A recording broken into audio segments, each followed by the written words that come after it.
9h13, et vous faites bien d'être sur Télématin. On est chanceux ce matin, non? On est même content. Ouais, très content même. Pourquoi? Parce qu'on a... À cause de lui. Voilà, voilà, vous avez tout dit. François Morel qui est avec nous. Bonjour et bienvenue. Bonjour. Comédien, auteur et humoriste, vous êtes en ce moment et jusqu'au 23 juin sur la scène de la Scala à Paris pour un spectacle qui s'appelle J'ai des doutes. Vous avez d'ailleurs déjà eu un Molière, je crois que c'était en 2019 pour ce spectacle. C'est quoi les doutes, le spectacle et la place de Raymond DeVos aussi dans tout ça? Les doutes, ils sont sur la vie, sur l'existence. DeVos, il faisait rire avec les étoiles, avec le bon Dieu, avec notre présence sur Terre. Donc c'est un rire très politique, mais au sens profond du terme, quoi. C'est-à-dire, c'était à la fois un poète et puis un grand homme de music-hall pour qui j'avais la plus vive admiration. Et puis un jour, on m'a fait la proposition de dire du Raymond DeVos. Je ne pensais pas du tout que ça m'emmènerait pendant, je sais pas, ça fait 5 ans que je le joue. On va fêter la 350e la semaine prochaine. Ah ouais.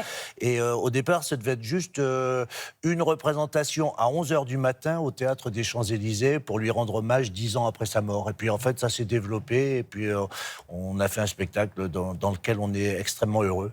On a vu une petite photo, on voit des verres de whisky. C'est Ouais. vraiment du whisky dedans? Ça, je dis pas mes trucs. Ah, c'est les secrets de l'artiste. Bon, en tout cas, quand on va vous voir à la Scala, ça ressemble à ça. Je pose une question, mesdames et messieurs. Est-ce en remettant toujours au lendemain la catastrophe que nous pourrions faire le jour même que nous l'éviterons? Et je zappe sur Emmanuel.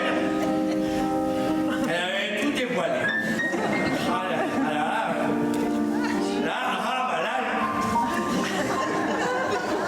Je sais bien, mais ça me fait plaisir. Il dit, je ne vais pas vous dire pourquoi, j'enfonce un clou. C'est tout. J'arrête d'y penser, sinon je vais devenir marteau. Et là, on s'aperçoit que vos deux univers, ils se marient très très bien, celui de DeVos et le vôtre. Vous vous souvenez de votre première fois avec Raymond DeVos ou pas? Oh, la première fois, ça devait être à la télévision. Ouais. On le voyait beaucoup dans les émissions de Jacques Chancel, dans Le Grand Échiquier, dans les années 70. Et puis après, je l'ai vu sur scène au Théâtre de Caen. Il était venu 3 soirs. Et Caen. Ah ben... Il y a toute une blague dans le spectacle Ah bah autour oui. de Caen à Caen. Ah ben, c'est un sketch historique de Raymond DeVos. Ouais. Et oui, j'avais vu là... Et il faisait partie de vos idoles de jeunesse? Ah oui, avec Brassens, oui, je les aimais beaucoup. Enfin, tout ce qui touchait à Brassens m'intéressait. Alors, comme je savais que c'était un copain de Brassens, j'étais allé voir de près les textes et l'humour de DeVos. Et puis, je trouve aussi qu'il est passé un petit peu... On l'oublie un peu, DeVos. C'est-à-dire, quand on parle de référence sur l'humour, on parle beaucoup de Coluche, à raison, évidemment, de Pierre Desproges, et on oublie un peu Raymond DeVos. Et on oublie même parfois aussi Guy Bedos. Alors que moi, mes idoles, quand j'avais 15-20 ans, c'était Bedos et DeVos. Et qu'est-ce que vous aimeriez lui dire aujourd'hui à Raymond DeVos? J'aimerais bien qu'il voit mon spectacle. Et en fait, je l'avais rencontré au début des années 2000 parce qu'il avait été invité dans une émission de Stéphane Bern.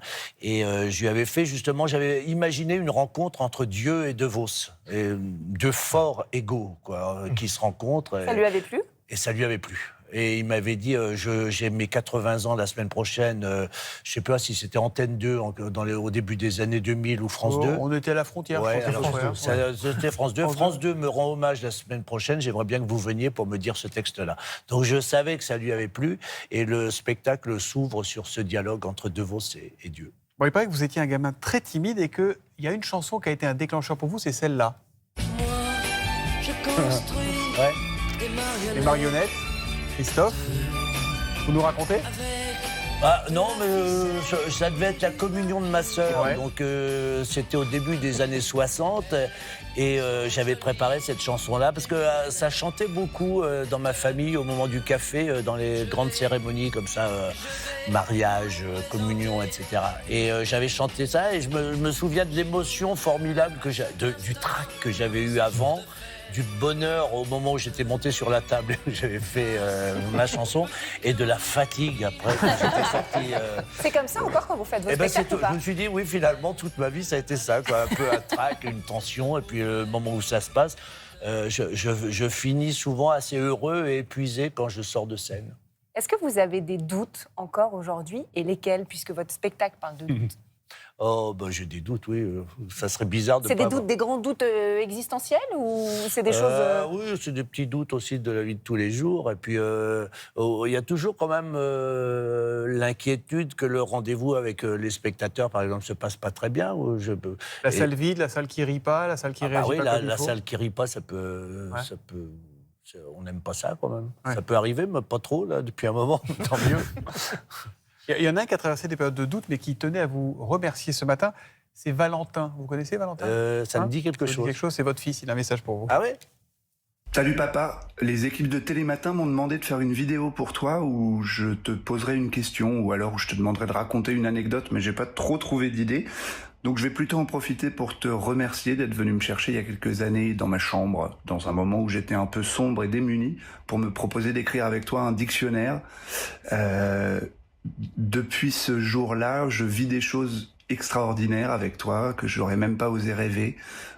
Écrire peut-être un deuxième bouquin, monter sur scène à tes côtés. Donc voilà, je voulais te remercier pour ça et dire à tous les parents et les enfants qui auraient l'idée de travailler ensemble de pas trop tarder et de le faire.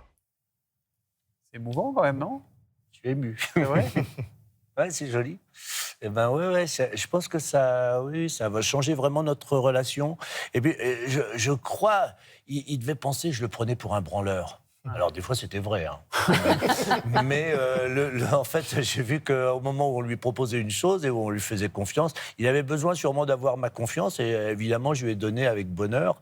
Et c'est très agréable de travailler avec son fils. Et ça fait évoluer notre relation. Et je pense que ça l'a fait évoluer aussi dans sa vie. Et je trouve ça chouette. Ça a l'air de vous rendre heureux. Ouais. Le livre dont il parle, Valentin, c'est le dictionnaire amoureux de l'inutile. Pour lui, ça a été visiblement super chouette. Vous nous dites que c'était agréable aussi.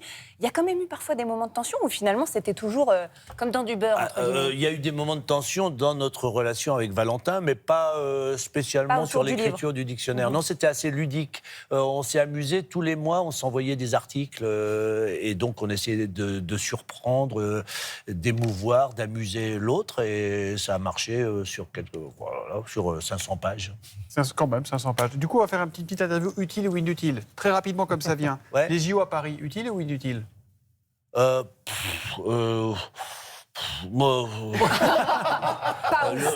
je sais pas. On sait plus bien. Hein, on sait plus trop.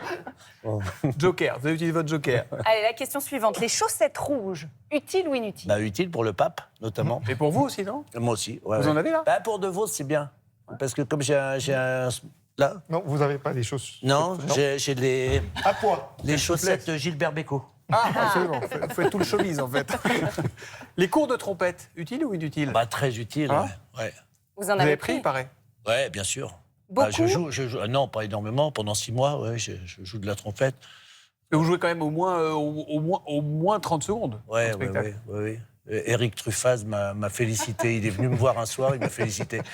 Et il m'a dit, je suis sûr que c'est toi qui joues parce que c'est légèrement faux.